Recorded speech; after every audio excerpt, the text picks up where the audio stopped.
buenos días, periodismo y sociedad nueva vez en el aire. Inicia una nueva semana de labor. Esperamos que ustedes estén todos bien, con mucho positivismo, porque verdaderamente hay cosas pendientes que realizar. El día de hoy lunes, como todo lunes, el doctor Alfredo Polanco está presente con nosotros en temas importantes sobre la salud. Por eso se cambia de nombre y pasamos a hacer periodismo y salud. Doctor Alfredo Polanco, buenos días. Buenos días, Gregory, buenos días a nuestro público. Hoy vamos a continuar conversando sobre un tema bastante importante. Agosto es en República Dominicana el mes internacional de la lucha contra la diabetes. Es importantísimo, tenemos muchas actividades, por ejemplo, en un centro de salud muy importante de diabetes, que es el Instituto Nacional de Diabetes, Endocrinología y Nutrición, INDE. Ese hospital actualmente está cumpliendo 50 aniversarios. O sea, el Hospital de la Diabetes está cumpliendo 50 años de fundado y es el principal centro de diagnóstico, tratamiento de diabetes a nivel mundial. O sea, que es bastante importante para nosotros esta situación. Y tenemos que hablar de cifras importantes sobre diabetes. La diabetes es una enfermedad bastante frecuente en República Dominicana y frecuente. Aproximadamente en República Dominicana el 13% de la población diabética, según estudios realizados por el Instituto Nacional de la Diabetes y la Universidad Iberoamericana en el año 2017. A nivel mundial, las cifras se parecen bastante, es decir, aproximadamente un 12% de la población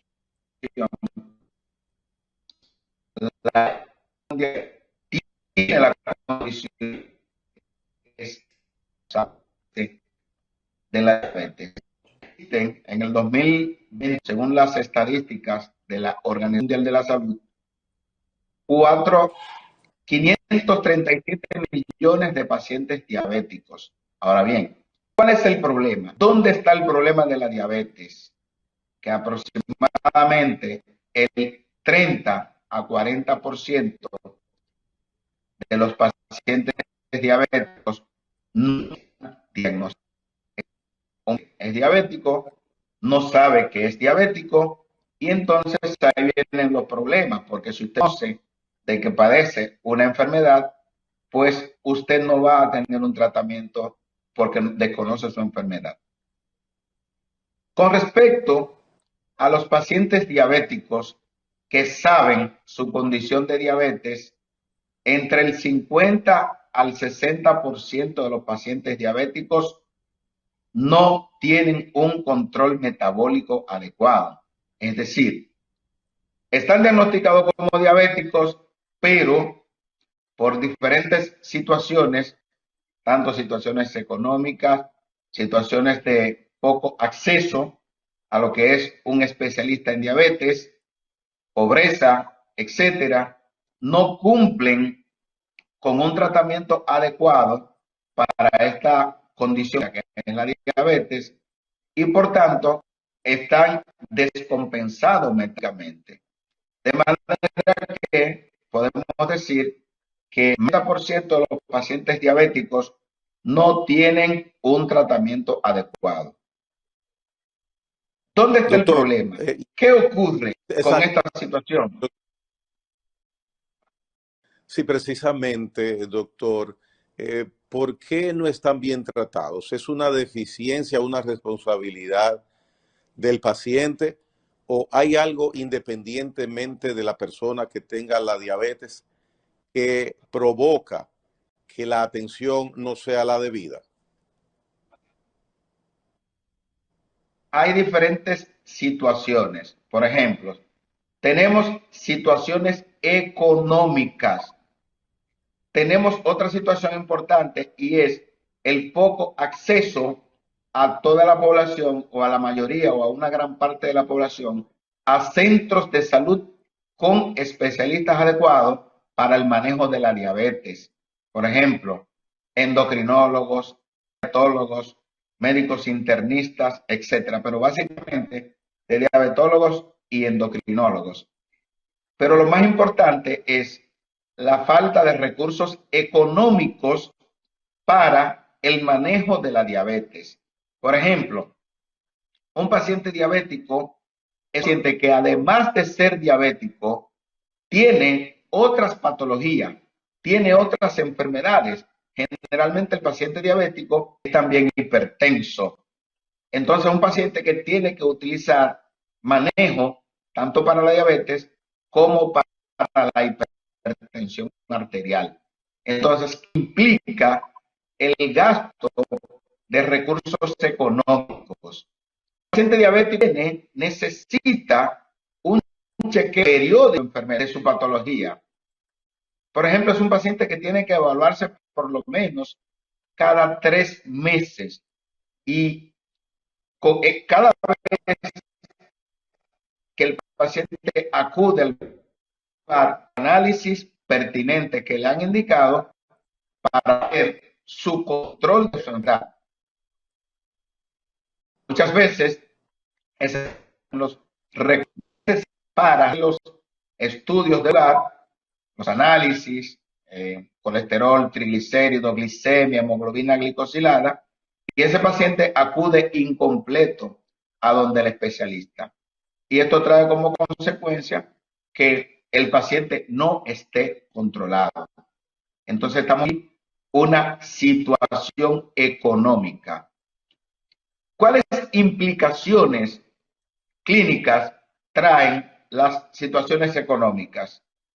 Que ese paciente va a tener complicaciones crónicas de la diabetes.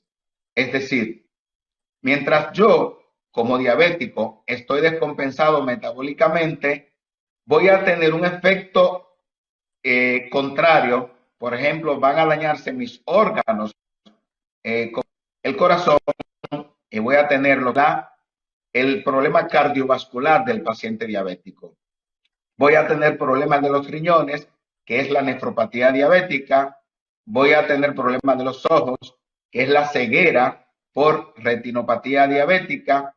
Y voy a tener, entre otras situaciones clínicas, la neuropatía diabética.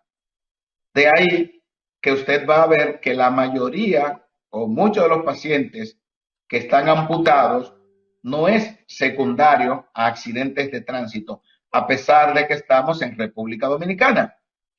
Una gran cantidad de esos pacientes que tienen amputaciones, la causa es la diabetes, esa neuropatía diabética. Doctor, Los pacientes que... Sí. En ese mismo aspecto, usted está indicando las consecuencias directas, inmediatas de personas que sufren diabetes, muchas de ellas con estas características que usted Sí. indica. Ahora bien, eh, uno es testigo de personas que durante muchos años tienen diabetes y tienen, se puede decir, un control de vida prácticamente normal, que a menos que uno esté enterado que esa persona es diabética, uno nunca sospecharía que tiene este padecimiento, empezando por el indicativo principal. Hay personas que tienen diabetes que lo único que hacen es ingerir medicamentos, pastillas. Sin embargo, hay otras que tienen que inyectarse 1, 2 veces al día. Y qué hablar, y ni qué hablar de la parte donde hay personas que llegan hasta amputaciones de miembros, otras cruzan a ser hipertensas, como usted indica, tener problemas en los riñones. Entonces, ¿por qué esa diferencia tan marcada en personas que hacen ese tránsito prácticamente sin muchos inconvenientes, y por el lado opuesto hay otros que verdaderamente es una odisea padecer diabetes?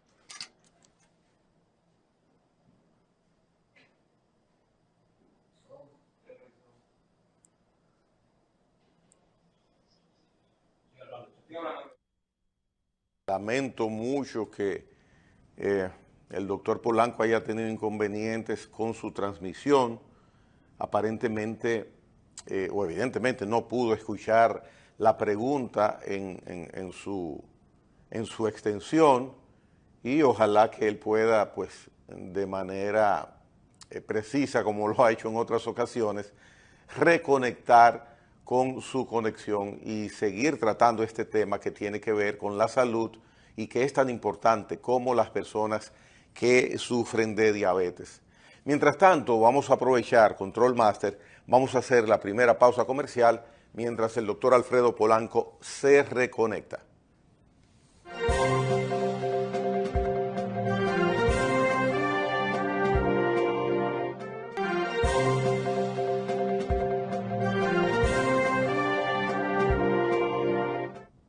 Bien, lamentablemente ha habido inconvenientes con el doctor Alfredo Polanco para que pueda reconectarse nueva vez. Y lamentamos mucho esta situación porque el tema que ha venido tratando hoy día, el de la diabetes, es, como él lo indica, muy alta la incidencia de esta patología en República Dominicana, donde alrededor de un 14% de la población padece de diabetes. El doctor Alfredo Polanco también indicaba que no dista mucho esta estadística del nivel internacional, que es 13%. Imagínense, más de 500 millones de personas son diabéticos. Son números que aterrorizan y atemorizan. Y esa parte donde nos quedamos, pienso que el doctor ya está conectado. De la esta parte donde padece de diabetes. El doctor Alfredo Polanco también indicaba que no dista mucho esta estadística del nivel internacional, que es 13%. Imagínense, más de 500 millones de personas son números que aterrorizan y avisan. Donde nos quedamos, doctor. Esta parte, doctora, no sé si extensión, mi pregunta es repetírsela. ¿Me escucha, doctor? Sí, perfectamente. Ahora yo quiero saber si usted me está escuchando. Me escucha, doctor.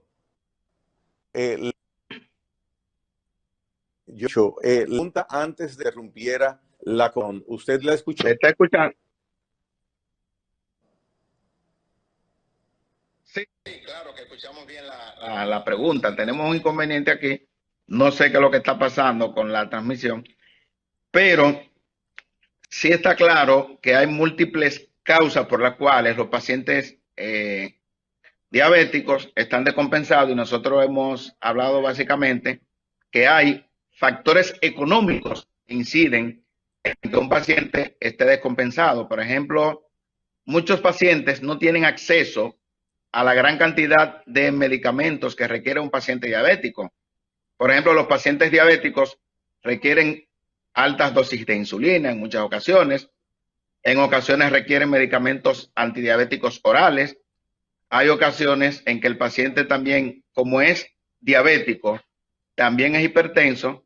Entonces ese paciente necesita un medicamento para el manejo de la hipertensión. Entonces, ¿qué es lo que hace un paciente? Que muchas veces hay un medicamento que no lo compra precisamente porque dice, bueno, tal medicamento yo puedo comprarlo, pero no puedo comprar todos los medicamentos, y eso trae como consecuencia que el paciente esté descompensado metabólicamente. Entonces, por eso que nosotros tenemos que aproximadamente entre el 40 al 70% de los pacientes diabéticos están descompensados metabólicamente.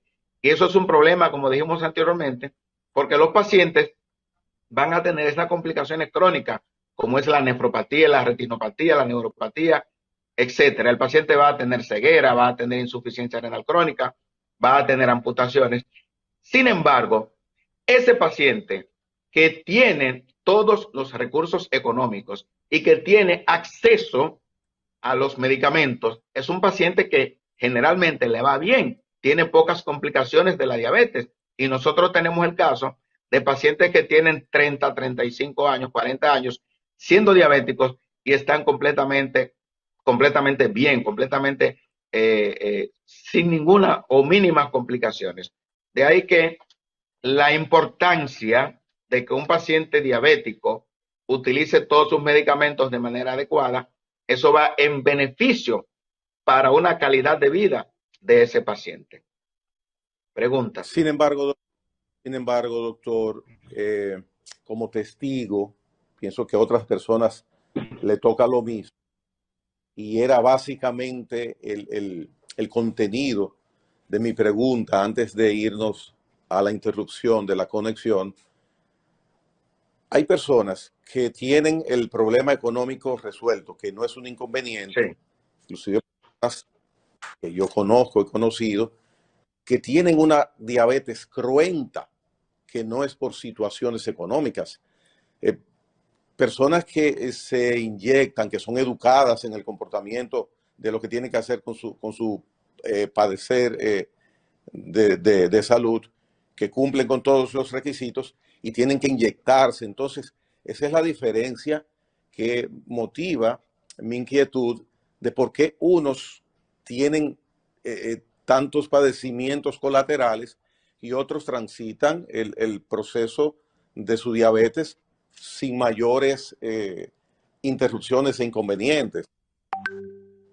Sí, muy interesante esa pregunta, Gregory. Una pregunta de medicina, de verdad, una pregunta bastante importante. Ocurre que hay factores importantísimos en la patogénesis de muchas enfermedades y es el factor que nosotros lamentablemente no podemos quitar. ¿Cuál es? El factor genético. Es un factor bastante importante, factor de etnia, factor de raza. Por ejemplo, pacientes de raza negra, generalmente, por ejemplo, en la República Dominicana todos somos negros, tienen más predisposición a complicaciones como la insuficiencia renal crónica.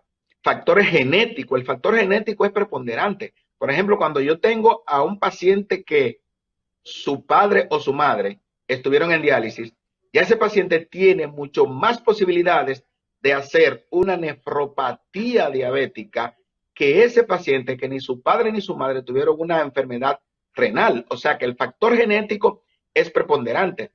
Y esa pregunta es bastante importante por el hecho de que, por ejemplo, muchos pacientes nos preguntan a nosotros, pero doctor, apenas tengo 10 años siendo diabético, uso todo. Sin embargo, mire, ya estoy en diálisis.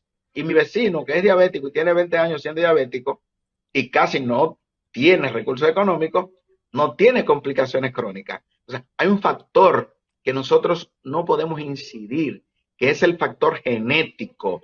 Y la genética está en todas partes. O sea, es una herencia. La genética, nosotros no nos podemos quitar de eso, porque si soy hijo de mi padre y mi padre tuvo nefropatía diabética, murió de problemas renales, soy hijo de mi madre y mi madre también tuvo los problemas renales, ya yo tengo 4 veces más posibilidades de hacer una nefropatía diabética que si ninguno de mis padres tuviera problemas renales. Entonces es bastante importante, igual que la ceguera, te ve pacientes que apenas con 5 años o 10 años siendo diabéticos ya presentan ceguera. O sea que hay datos bastante importantes que nosotros podemos discutir, que muchas veces las personas se hacen todas esas preguntas. Pero bueno. En el, en el caso de los hombres, su función orgánica de la parte viril, ¿todo hombre con diabetes es afectado o un porcentaje determinado? Sí, muy interesante este dato. Por ejemplo, por el hecho de ya usted ser diabético. La diabetes es una enfermedad que daña la micro y la macrovasculatura, o sea, me daña los vasos sanguíneos.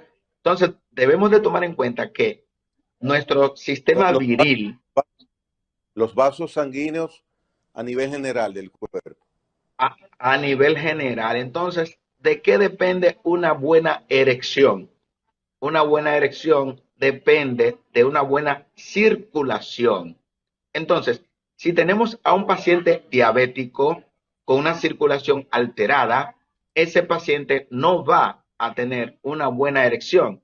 De manera que una de las principales complicaciones que van a tener todos los pacientes o la mayoría de pacientes diabéticos es la impotencia sexual. Si ese paciente va a tener impotencia sexual, de hecho, ese es un tema que nosotros pocas veces el paciente se atreve a tocar con nosotros. ¿Por qué? Porque el médico mismo, sobre todo la mayoría de los médicos son del sexo femenino, pues prácticamente no consideran esto como un problema.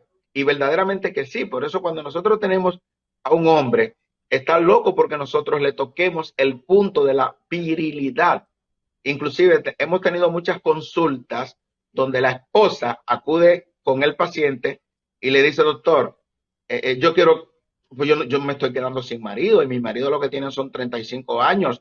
Vamos a ver qué es lo que está pasando, porque el hombre muchas veces no se atreve a tocar ese punto. Y ahí nosotros, como médicos, porque el médico es el responsable, el encargado de dar las orientaciones y dar una terapia adecuada para evitar ese divorcio. Hay medicamentos para todo. Entonces nosotros como médicos no podemos dejar a ese paciente con ese problema de impotencia sexual sin hacer una intervención adecuada. La primera intervención que vamos a hacer es el control metabólico de la diabetes.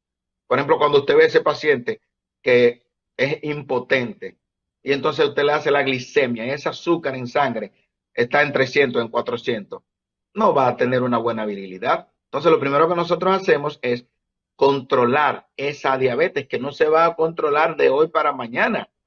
Para usted controlar a un paciente metabólicamente, tardan semanas y meses. Y es por eso lo que decía hace un momentito, que nosotros a todos los pacientes le hacemos reajustes de sus medicamentos, sea la insulina, sea el medicamento antidiabético oral, sea el medicamento de la presión.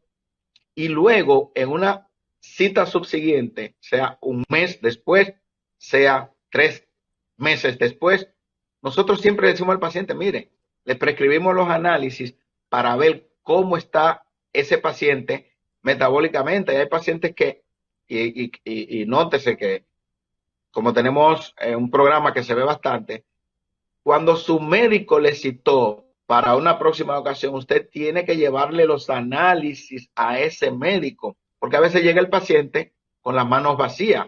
Yo digo, no, pero yo quiero ver cómo está tu glicemia, yo quiero ver cómo está tu hemoglobina glicosilada, yo quiero ver cómo está tu colesterol y tus triglicéridos, yo quiero ver cómo está tu hemograma. O sea que es bastante importante que ese paciente cuando acuda al control con ese médico especialista, con ese diabetólogo, endocrinólogo, que le lleve esos análisis que le indicaron, por Dios.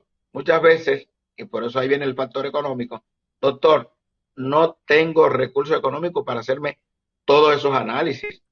Entonces, ¿cómo yo como médico voy a saber si metabólicamente usted está controlado?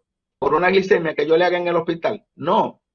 Esa glicemia que yo le hice en el hospital al paciente, eso solamente me dice a mí cómo tiene azúcar ahora, en este momento. Pero los demás análisis, el colesterol, los triglicéridos, la hemoglobina glucosilada, me va a decir cómo han estado los niveles de azúcar en los últimos 3 meses. Por ejemplo, hay pacientes que los 3 días antes de ir a la consulta del diabetólogo, lleva un tratamiento muy estricto y llegaron ese día con una glicemia controlada. Pero cuando nosotros vemos el análisis... Para dar buena impresión al médico. Para dar buena impresión, pero cuando vemos la hemoglobina glicosilada que está en 12 o en 14, nosotros ahí decimos, pero mira, tú estás descontrolado metabólicamente. No, doctor. Entonces, tenemos las maneras, la forma de cómo nosotros evaluar a ese paciente y saber si en los últimos meses ese paciente está controlado. Mire, hablando de controles, es interesante por cultura lo que le voy y conocimiento y por supuesto a las personas que tienen esta situación. Cuando un paciente está controlado, que se monitorea, entiendo que el monitoreo del nivel de hemoglobina tiene que ser diario, saber en cuánto está, doctor, si en 100, 120, ¿es diario? Depende. Por ejemplo, un paciente no tiene por qué estar pinchándose todos los días para ver cómo está la glicemia.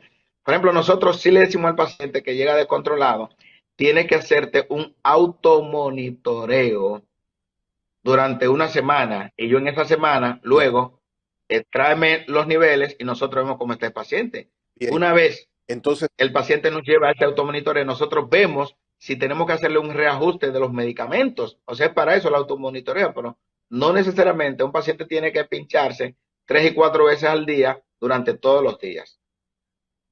bueno, yo quiero partir de la hipótesis de la figura de un paciente que tenga una diabetes controlada, que cuando se monitoree, sea diario, interdiario, eh, indique que sus niveles de hemoglobina están en parámetros normales, controlados. Cuando es así y se mantiene en el tiempo, qué sé yo, 15 días, un mes, que el paciente tiene una diabetes que no le da mayores inconvenientes, la medicación que ustedes le han prescrito a ese paciente se puede reducir. No, y no hemoglobina, como No, usted dice, la glicemia, ¿cómo? glicemia, nivel de Perdón, azúcar en perdón, sangre. dice. Ok, entonces la Sí, es, hemoglobina es algo diferente, es relacionado con la sangre, pero diferente. es diferente, la hemoglobina es diferente. Son los Ya, niveles de glicemia. azúcar en sangre. Ok, Entre ok, la 80 glicemia. en ayunas. Sí, el paciente diabético, glicemia entre 80 y 130 milímetros de mercurio, esos son los valores que debe de mantener un paciente. Muy por el contrario, cuando ese paciente tiene niveles de glicemia controlados, eso es un éxito. Nosotros le aplaudimos y le decimos excelente y le ponemos la carita feliz, como decimos. ¿Por qué? Eso es lo que nos dice a nosotros que ese paciente tiene que seguir con ese tratamiento. Por ejemplo, ¿qué ocurre? Y muy importante esa intervención suya, que nosotros en ocasiones tenemos a pacientes que siempre que van a la consulta tienen la glicemia controlada, tienen la presión controlada. Y el paciente cuando sale del consultorio, si el médico no lo ha orientado adecuadamente, ¿qué dice el paciente o qué piensa el paciente? Bueno, estoy controlado de la glicemia, estoy controlado de la presión, pues ¿para qué estos medicamentos? Y el paciente va dejando los medicamentos para la diabetes, para la hipertensión. ¿Y qué ocurre? Que entonces en el próximo trimestre, cuando acuda ese paciente a evaluarse con el médico, va a tener una presión descontrolada, va a tener una Yo, diabetes yo, descompensada, que va a ser mucho más difícil la intervención ya. que como estaba anteriormente. Entonces, por eso Mire, nosotros exhortamos a los pacientes a, si están controlados, para continuar controlado, usted tiene que continuar con su medicación. Usted no tiene por nada del mundo que dejar su medicación. Si está controlado es porque está usando sus medicamentos que le prescribió el médico. Entonces, eso es lo más en el importante de todo caso, esto. el caso que yo le presentaba como suposición, con un escenario hipotético, era el del diabético para reducirle su nivel de medicación, no detenerla, porque la diabetes no se cura, sino reducir, si Sí. estaba controlado, reducir gradualmente. Yo hablaba de reducción, no de dejarlo nunca. Sí, no, pero tampoco. Está controlado y usted se controla con esa dosis de insulina. Está controlado de la presión y usted se controla con esos medicamentos antihipertensivos. Si usted los reduce, se va a descontrolar. Y bastante importante eso, porque en el Instituto Nacional de Diabetes, Endocrinología y Nutrición, en el INDEN, que se reciben diariamente alrededor de 400 a 600 personas, nosotros tenemos que estar luchando con esa situación. O sea, que esa es una situación bastante eh, eh, calamitosa. En el caso de los jovencitos, 5, 6, 10 años, que inicien un proceso de necesidad de insulina, a partir de su desarrollo, ¿qué va a suceder o cuál es el comportamiento? ¿Se, se mantienen esas situaciones Bien, cuando hay una temprana edad? bien. Hay dos tipos de diabetes que no dijimos al principio. El diabético tipo uno y el diabético tipo 2. El diabético tipo uno es aquel que no produce absolutamente nada de insulina. Generalmente el niño. Ese paciente tiene que usar insulina de por vida. El diabético tipo 2, generalmente el adulto, pero que ahora mismo se ven muchos niños con diabetes tipo 2, ese paciente produce insulina. ese paciente tiene reserva de insulina, pero es de mala calidad. Por eso generalmente se maneja con pastillas.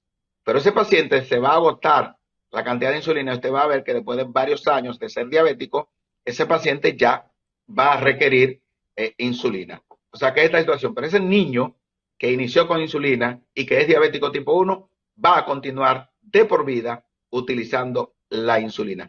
Es una condición, por eso nosotros no le decimos enfermedad, decimos simplemente la diabetes o simplemente no, es una condición con la cual el paciente puede vivir toda su vida. Y cuando ya un adulto eh, tiene la situación de diabético, sea que venga desde niño o que lo haya adquirido, qué sé yo, a partir de los 20, 30, 40 años y tiene descendencia, sus hijos tienen mayor probabilidad de diabetes. Sí, hay un factor genético bastante importante. O sea, por eso decimos, en la diabetes tipo 2 el factor más importante es el factor ambiental, la obesidad, el sedentarismo, dos factores importantes. Aunado esto al factor genético. Cuando esos tres factores se unen, ya tenemos a un paciente diabético. O sea que es bastante importante tomar en cuenta eso. Y por eso es que nosotros en este mes de agosto en el Hospital de la Diabetes estamos haciendo hincapié en las orientaciones a la población sobre las causas, las consecuencias y la prevención de lo que es la diabetes en sentido general, tanto diabetes tipo 1 como tipo 2 y la diabetes gestacional. Los médicos, hace, vamos a poner, 30 años atrás, a hoy día, ustedes tienen mejores herramientas, más eficaces para ayudar al paciente diabético. Claro, sobre todo en los últimos 7 u 8 años han surgido una serie de medicamentos bastante adecuados para el paciente diabético, sobre todo el diabético tipo 2, que representa más del 90% de todos los casos de diabetes. O sea que cada día se van agregando nuevas modalidades terapéuticas para el paciente diabético. O sea que es algo bueno para nosotros y por eso nosotros siempre estimulamos al paciente diabético a que acuda a su consulta, a que precisamente le haga esas preguntas al facultativo. Doctor, ¿qué otro medicamento usted cree que me podrían agregar para yo mejorar mi condición? O sea, cada día hay nuevos medicamentos y actualmente, sobre todo para el diabético tipo 2, hay nuevos medicamentos que apenas tienen unos 7 u 8 años y que son algunas pastillas, tabletas, que previenen lo que es los problemas cardíacos en el paciente diabético, los problemas renales en el paciente diabético, de manera que tenemos muchos avances en el mundo y República Dominicana no es la excepción. Finalmente, en la parte de la diabetes, porque quiero que usted le dedique unas cuantas palabras al Instituto de la Diabetes por sus 50 Sí, años, vamos a pero dedicar sí. Perdón, sí, en ese hágame la aspecto, pregunta. en ese aspecto de la patología, en el mundo científico, se toma hacia afuera o informaciones que usted tenga de posibilidad que pueda en algún momento, en un futuro cercano o quizás a mayor tiempo que el mediano por venir, eliminar la diabetes completamente. No hay estudios, porque la diabetes, por ejemplo, se produce por una alteración en la secreción de insulina. El páncreas es el órgano endocrino encargado de producir la insulina. Entonces, un paciente diabético tipo 1 no produce insulina, el diabético tipo 2 es el paciente diabético que produce insulina, pero de mala calidad. Entonces, no hay manera de que exista algo que pueda evitar que en algún día, en un momento, se cure la diabetes. O sea que, lamentablemente no, pero cada día el paciente con diabetes puede vivir mucho más tiempo. Y vive mucho más tiempo, sobre todo, doctor, cuando hay instituciones como el Instituto de la Diabetes, el Instituto de Diabetes, donde usted es el director de nefrología. Cumplen en estos momentos 50 años. Díganos algo, ¿cómo están ustedes de alegres y qué compromisos Bien, tienen para continuar expandiéndose? bien, vamos a decir las palabras finales, pues tenemos otros compromisos. Nuestro hospital, el Instituto Nacional de Diabetes, Endocrinología y Nutrición, cumple actualmente ahora 50 años de fundado, haciendo una labor bastante altruista con todas las especialidades que usted puede imaginarse, todas las complicaciones que tiene la diabetes, nosotros tenemos todas las especialidades. Es un centro con tecnología de punta, de alta calidad, a pesar de tener una infraestructura que cualquiera que lo ve no piensa que tiene la gran cantidad de especialistas que nosotros tenemos, pues nosotros tenemos esa gran cantidad de especialistas. Usted puede consultar con un cardiólogo, con un endocrinólogo, con un diabetólogo, con un nefrólogo, odontólogo, oftalmólogo, etcétera, a un costo mínimo. O sea que todas las personas no tengan miedo, pueden ir a nuestro hospital y usted va a ser atendido por un especialista de alta calidad, a un precio mínimo. Y también tenemos un departamento, una farmacia donde los medicamentos se pueden adquirir a un menor costo. O sea que en buena hora para nuestro querido Hospital Instituto Nacional de Diabetes, Endocrinología y Nutrición. Nos unimos a este regocijo y nuestro respeto a esa institución y a todas las personas que, como usted, componen el staff profesional y de apoyo que verdaderamente hace que tenga tan buena imagen y tan buena referencia el Instituto Nacional de Diabetes y Endocrinología. Hasta el próximo lunes, doctor Polanco. Muchas gracias. Hasta la próxima, Gregory. Nos vemos a nuestro público. Bye. Bien, vamos a hacer una pausa. En breve retornamos con la parte final de Periodismo y Sociedad.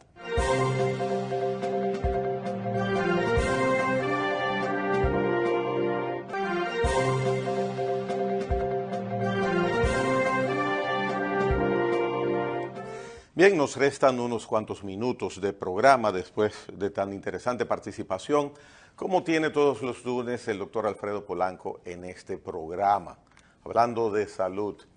El día de ayer fue un día muy importante para la vida democrática que ha iniciado hace ya varias décadas el pueblo colombiano. Colombia recibe como nuevo presidente a Gustavo Petro.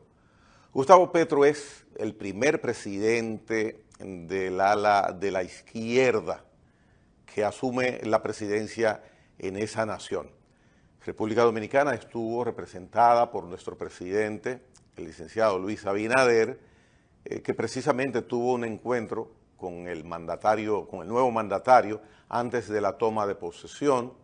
Igual forma se reunió el presidente dominicano con Iván Duque, el presidente saliente.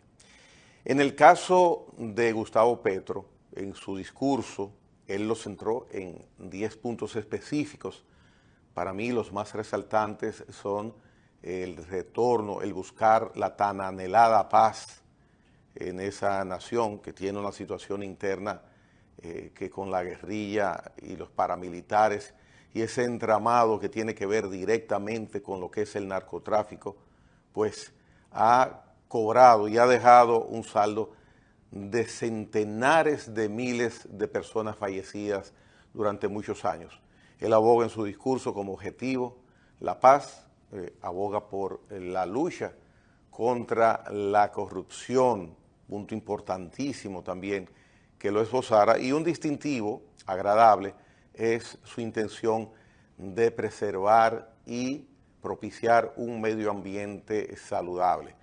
Hay muchas expectativas con la designación de Gustavo Petro por la decisión del pueblo colombiano de votarlo en las elecciones pasadas, porque verdaderamente su origen que lo caracteriza, que le da la característica y que es lo más resaltante de ser partidario de pensamientos de izquierda, pues crean y con sobrada justificación ciertas inquietudes en el pueblo económico, social de la República de Colombia. Esperemos que su ejercicio sea positivo para este país. Es un hombre bastante inteligente, un hombre con mucha preparación, y ya en los indicios que hay sobre la composición de funcionarios de su gobierno es no radicalizarlo a que sean participantes ni seguidores de su pensamiento político izquierdista. Hay participación de otros sectores, inclusive del empresariado, que forman ya parte de su gabinete. Veremos a ver en las próximas semanas cuál es el desenvolvimiento en la práctica, en el día a día, que Gustavo Petro le da en el ejercicio ya de las funciones de presidente colombiano. Hay otro aspecto que quiero mencionar antes de finalizar el programa, y es el significativo detalle que crea y deja una marcha que el día sábado se realizó aquí en la capital hasta el Parque Independencia. Me refiero a la convocatoria que hizo el Instituto Duartiano y su presidente Wilson Gómez, el doctor Wilson Gómez, nuestro amigo, para pedirle sobre todo al mundo internacional que haya una solución a la situación que vive Haití. Señores, lo último que hemos visto, porque ya las sorpresas no nos sorprenden en Haití, ahí están parte de las imágenes que nuestro director eficientemente ha colocado sobre la marcha del día sábado. Volviendo a lo de Haití, lo último que hemos visto es que en el fin de semana, bandas de las que dirigen la suerte diaria de Haití,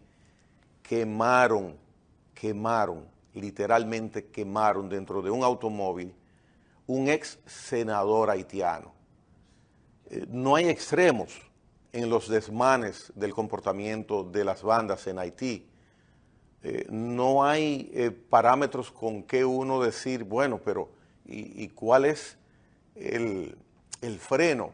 ¿Cuál es el límite que tienen estos desaprensivos que pululan y medran y se benefician de esta situación? En Haití no hay nada institucional en estos momentos. Sin embargo, hay un total desborde de situaciones ilegales cuyo fondo es muchas veces el de procurar beneficios económicos, porque estas bandas viven en secuestros, viven en chantajes, cobrando peajes, lucrándose en una situación que ya se vislumbra que posiblemente haya una situación de inconvenientes fuertes en el abastecimiento de alimentos. Imagine usted esto produciéndose, ¿en qué va a derivar esa situación? Solamente hay que imaginarlo. Y algo que uno, pienso en la generalidad del dominicano, ha de estar conteste y en el que evalúa esta situación a nivel internacional, es que tal y como dice el presidente dominicano, como esboza y pregona en foros internacionales, la situación de Haití está en el ámbito internacional. La situación a la solución y a la tranquilidad de la situación haitiana no está en República Dominicana. Nosotros no podemos resolver la situación de desmanes, de incontrol que hay en Haití. El mundo internacional mira para los lados cuando se le toca el tema haitiano.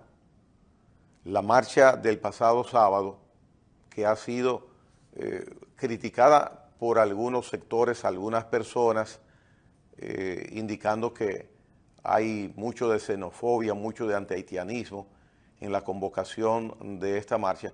No debemos verla por ahí. Yo pienso que algo queda de esa manifestación pacífica, cívica, que se realizó el pasado sábado. Es un modo de alertar.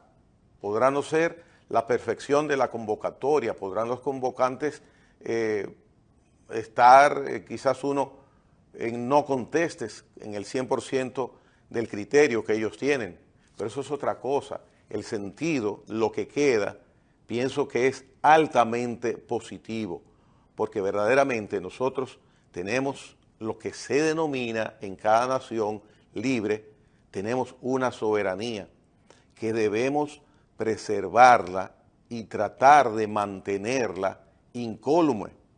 Sin embargo, hay situaciones de hecho que hace años vienen produciéndose y que vemos en muchas manifestaciones en el diario Vivir Dominicano que apuntan a que si continuamos en esta situación, nuestra soberanía puede estar en riesgo de lacerarse, de molestarse, de averiarse.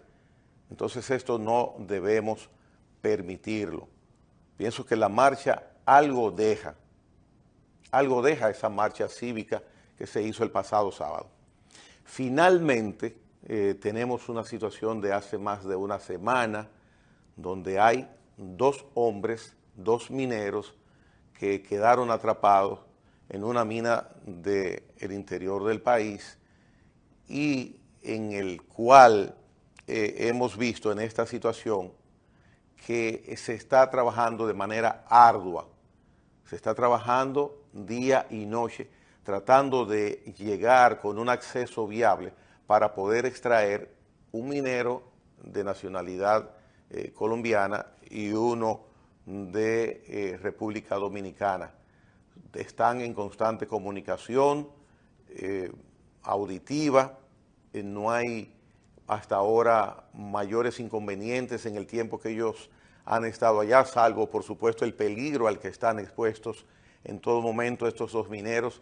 Es una situación controlada, pero una situación de riesgo.